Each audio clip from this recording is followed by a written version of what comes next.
Hello, Gemini. Welcome to Unicorn Princess Tarot. So, ito po, ako po si Madam P, at ito yung reading for Gemini. Ayan. Ito po ay astrological reading. Please do check your sun, moon, rising. Dahil yung mga sign na yun ang pwede magbigay ng messages para sa'yo. Okay? So, by the way, ito po yung ways kung paano mo ko ma-reach out. Ayan, may mga admins ako dyan sa mga page na yan wherein pwede kang mag-inquire for personal reading. Ang available, palm reading, astrological reading. Astrological reading, iba po yung price nun, so mag-inquire ka na lang doon sa aming mga page. So anyway, let's start. Gemini. Ayan, saan mag-comment ka sa baba kasi nagaganahan ako mag-reading ng mga ganitong reading kapag marami nagko-comment. Ayan. Full Moon, November 16, 2024. Ano yung maaaring maging effect sa'yo nito, Gemini? Okay. So, Full Moon, ito ay nangyayari sa sign of Taurus. Katabi niya dito si Uranus, and opposite ng Sun. Some of you, there's an ending or a new beginning. Actually, ito ay malaking pagbabago para sa iyo. Okay?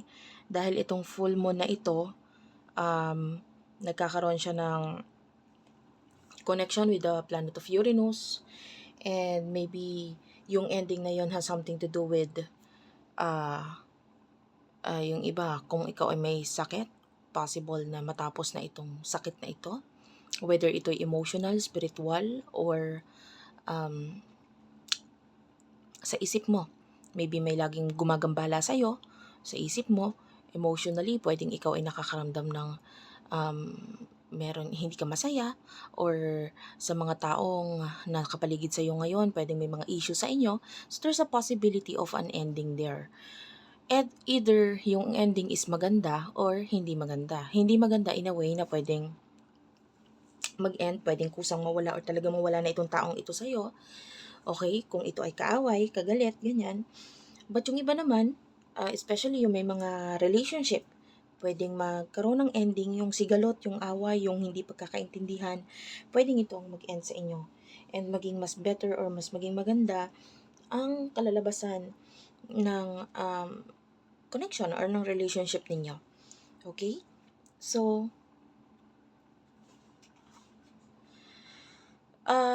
there's a possibility also na magkaroon ng changes pagdating sa iyong career, pagdating sa iyong work.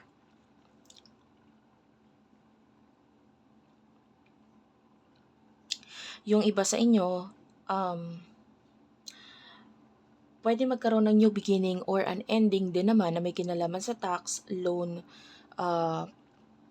sex. Be careful, use protection, lalo na kung hindi ka pa ready magbuntis or makabuntis. Ayan, there's a high chance of you discovering that you are pregnant, or yung partner mo ay buntis, or ganyan. Or someone in the family as well.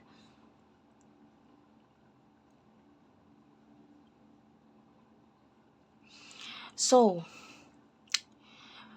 yung iba sa inyo, be careful dito sa mga paniniwalaan mo regarding officials or someone na mataas sa iyo. There's a high chance na may mga itinatago na soon ma-discover mo ito. Okay, maybe a boss or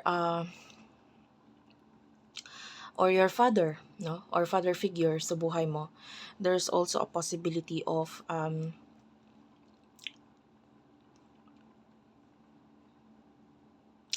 might be a leader, kung sino man na mataas sa'yo, head mo. There's a possibility na ma-reveal itong mga bagay na ito na itinatago niya sa'yo. Okay? And yung iba naman, there could be a new beginning na pwedeng sisimulan regarding your health, regarding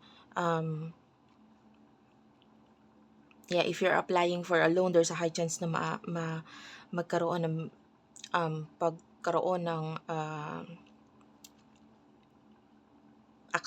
pag-accept or matanggap sa loan, also there's a beginning of a partnership.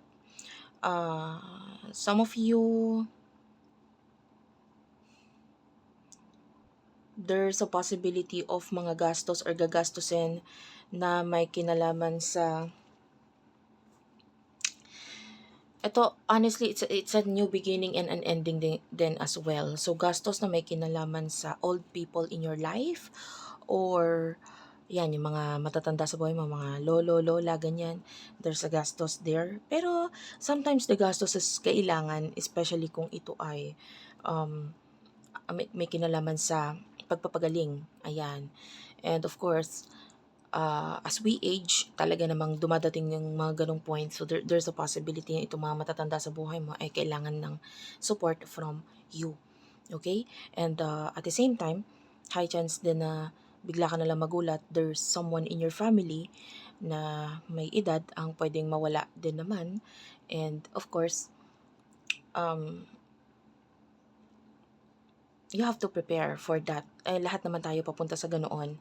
And you just know na sometimes, minsan mas better yung gano'n, lalo na kung alam mo na yung tao is nahihirapan na sa buhay niya. Okay, for example, talagang matanda na or ang kanyang katawan ay medyo humihina na talaga or medyo bumabagsak na. So minsan it's time for you to let go or release the person and find acceptance and peace dahil ito ang makakapagbigay din naman ng um, peacefulness sa taong ito, no? Kasi the more na mag-stay is the more na siya ay mahihirapan. Okay? So also during this time, pwedeng may mga new beginning na may gagawa na may kinalaman sa um, looks mo because Taurus, more on material things ang concentration yan. So yung iba pagbili ng mga um, beauty products or maybe making yourself more beautiful or kung hindi man ikaw, yung mga tao sa paligid mo, yun, you will be helping them na mas ma-appreciate yung beauty nila. So you will buy something or you will help them na ma-gain yung kanilang confidence, okay? And yung iba, there's a long-term relationship maybe with someone who is very spiritual. And also, there's a lot of financial activities na pwedeng masimulan during this time. Yan, gusto mo maging mas matatag yung iyong finances, yung iba sa inyo, kaya magkakaroon ng pag-utang or paghiram ng pera is for you na magkaroon ng mas matibay na financial or finances. Malaki din ang magiging tulong nitong full moon na to for those of you na gustong mag-avail ng mga madagdagan ng kanilang personal possession, as simple as pagbili ng cellphone para makatulong sa iyo sa negosyo mo, pagbili ng sasakyan kasi ito ay makakatulong sa business mo, yung iba pagpapagawa ng mga sira sa buhay mo kasi ito ay makakatulong sa negosyo mo or sa buhay mo. Okay? So anything na hindi na nakakatulong para sa'yo, it's time for to let go. Whether they are friends, no? Sometimes kailangan na itapon yung mga kaibigan na alam mo, wag mo nang habulin ng habulin ng mga musta pa doon sa mga kaibigan na hindi naman nakailangan sa buhay mo. And at the same time, yung iba man, especially if they are toxic, ayan, yung iba naman, maybe, you need to focus on yourself, paano mas aayusin, pagagandahin. Tapos yung mga gamit, kung sira na, some of you need to let go of them. Tapos yung mga mapapakinabangan, maybe you make use of them, di ba? And it's time for you na i-release yung mga negativity sa bahay by, especially kung nung mga nakaraan, hindi magaganda yung nangyari sa bahay ninyo, sa tahanan ninyo, may mga pag-aaway, pagkakagalit. Guys, pag ganun, kailangan mo mag-cleanse talaga. Not only yung pag-iinsenso, that can help you, yung cleansing, yung insenso na yan, but hindi lang doon. Dapat pati yung pagre-release ng mga gamit na hindi naman na kailangan mo nang gawain yun. 'Di ba? Huwag mo na siyang hawakan or ipunin pa or iimbak sa tahanan or sa bahay ninyo kasi hindi yun makakatulong sa iyo. Hindi ka magkakaroon ng growth. Alam mo sa sarili mo kung alin na dyan sa mga bahay ninyo ang dapat nang i-dispose, itapon, i-let go. To make room doon sa mas importante, sa mas mapapakinabangan, at sa mas magbabalik sa iyo ng swerte sa buhay mo. Okay? Kasi the more na stagnant ang energy, the more na ito ay mahirap mapasok ng blessing. Okay? Um, yeah, sa feng shui kasi kailangan talaga yung mga kasulok-sulukan ng bahay is naaarawan o hindi man naaarawan but rather na nadadaanan ng hangin, yung chi kung tawagin, dapat nadadaanan yan. Paano kung halimbawa may isang bagay sa tahanan ninyo or lugar sa tahanan ninyo na alam mong hindi nadadaanan ng hangin kasi hindi na nabubuksan si cabinet, punong-puno ng damit, hindi naman ginagamit si damit na yon, 'di ba? Paano ka make room or magkakaroon ng space ulit para sa new beginning or new clothes na mas magbabagay or aakma sa style mo ngayon, 'di ba? Dahil dito, kailangan mo na let go 'tong mga 'to. Make room for new beginning and new clothes, new uh, life for you. Ayan. So, yun yung may tutulong ng new moon, ng full moon sa'yo. Make room, especially ito patapos na ang ating month na naman, another year for us na naman 2025. So bago magdating yung 2025 para hindi isahang linis, yung unti-untiin mo na ngayon, no? Linisin mo na, itapon mo na yung mga kalat para hindi bago mag-New Year, yung iba bago lang mag-New Year tsaka magdi-dispose ng mga kung ano-ano. Simulan mo na ngayon. Ayan, kasi bakit? Magpapasko, may mga regalo kang marireceive. Yun yung new beginning para sa'yo. Yun yung new clothes, new, yung iba, I knew someone, no? Hindi niya matapon-tapon yung kanyang gamit, yung kanyang pinakaiingat-ingatan na damit. Ang pangit na. So, nung moment na nagpalit siya ng wardrobe niya kasi nagpalit ng wardrobe, mas umakma sa kanya yung mga bagong style ngayon, tinapon niya, no? Nagkaroon siya ng better opportunity, nagkaroon siya ng magandang trabaho, nagkaroon ng biglang sumunod-sunod yung blessing sa buhay niya, nagkaroon ng mga yung akala niya dati hindi siya makakabili ng sasakyan niya, nakabili siya ng sasakyan niya. Yun kasi minsan kailangan mo rin ng pagbabago sa buhay mo at ang pagbabago kasama diyan yung releasing or pagtapon ng mga hindi na kailangan sa buhay mo, okay? So, yun yung itinutulong ng full moon sa'yo because this is happening in your 12th house. Gamitin mo yung opportunity of ending para magkaroon ng new beginning sa buhay mo.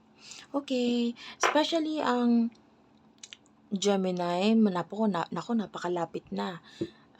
Yung planet of Jupiter papunta na sa second house mo. Nako, pag pumunta yan sa second house mo, money, money, money, money na yun. O, diba? So, let's, get message from this tarot deck for you. Ano ang messages para sa mga Gemini? Sana mag-comment ka, guys. Madalang ako makapag-reading kasi unfortunately, punong-puno ang aking schedule ngayon.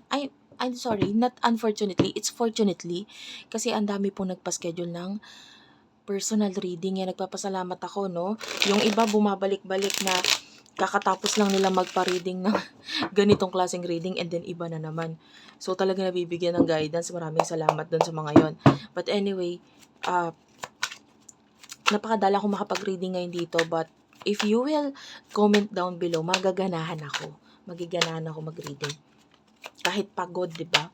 Anyway, for Gemini, Sun, Moon, Rising, Ace of Swords, Page of Swords, and the Hermit, the Three of Coins. Wow, I can see increase, growth yan, na nakikita natin na may kinalaman sa professional life mo, pwedeng may kinalaman sa home mo. I can see money na pwedeng ma-achieve or dumating sa buhay mo, sa bahay ninyo, and I can see maybe there's a child here na magkakaroon ng new beginning, and itong new beginning na ito is something na pwedeng magbigay din naman ng balik sa iyo or sa child na ito. Why? Kasi some of you pwedeng itong child na to medyo hindi niya mailabas yung kanyang skills, knowledge, and talents. Pwedeng this time mailabas niya iyon. So, ang pinakamagandang gawin is to help and support this child or yung home ninyo. I-try mo yung best mo na masuportahan yung mga pangangailangan or yung mga dapat gawin dyan para magkaroon talaga or ma-manifest itong growth na ito sa buhay ninyo. Thank you for watching. I love you all and bye-bye.